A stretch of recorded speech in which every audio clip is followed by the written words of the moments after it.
Order! Order! You are an incorrigible delinquent at times. Behave yourself, man!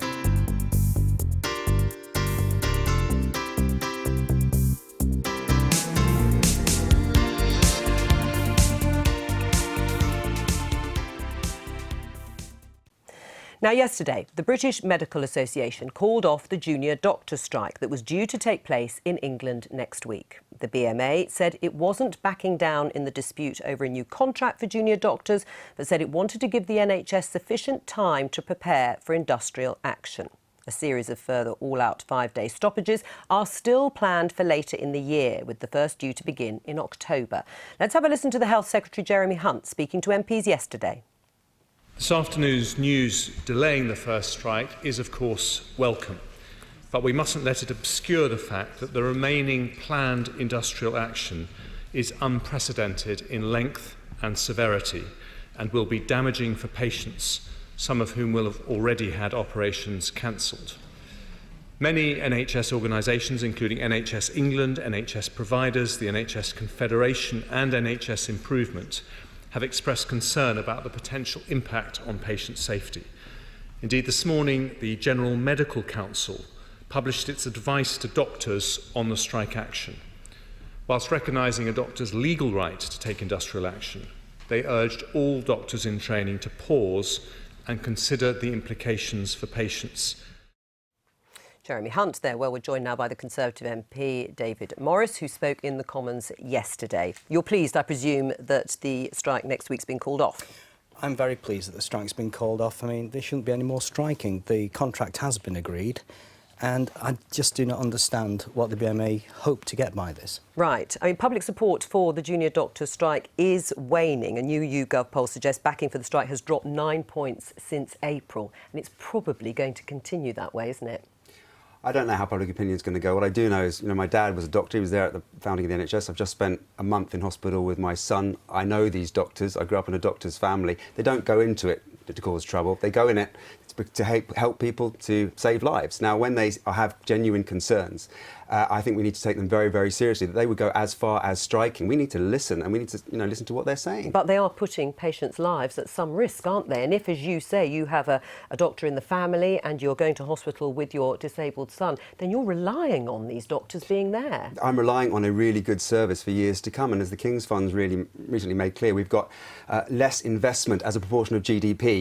At the moment, in the last 5 or 6 years, we've had an entire history of the NHS as a proportion of GDP. That is extremely concerning. That is what is going to cause deaths, and that is what is going to hurt people in the long run. And I have heard doctor after doctor come onto this show and many other programmes say how difficult this is for them. And I believe them. I believe it is very difficult for them. Has Jeremy Hunt handled this well? I think that Jeremy's handled it the best he possibly can do. But what does that mean? Well, quite simply this. It's politically motivated. There's been a shake-up at the top of the BMA. And, you've got a deputy chairman. I know him because he's a local doctor in my constituency, and my local paper's full of his claptrap. Are you genuinely accusing junior doctors of being politically motivated? Are they all paid up members of socialist work? I'm accusing the BMA of being politically motivated because it's obvious. They have to have the support of junior doctors. Hang on, don't talk over each other. Go on. It's the junior doctors that have made the decision. It's the junior doctors that have come together and are on the picket lines. Are you actually saying they're all a member of socialist worker? I mean, You're really? wrong. Right, You're well, wrong. let David speak. There's been no ballot on this. 4% of doctors actually want this strike to go ahead. 4%. There's been no ballot. There should be a ballot.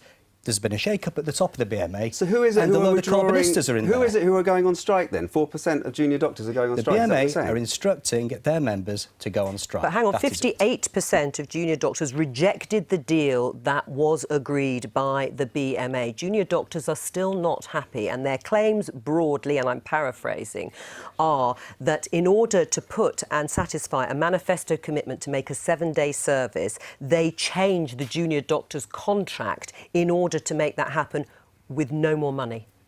Well, they actually do get paid more money at the weekends. But I meant resources into the NHS in general.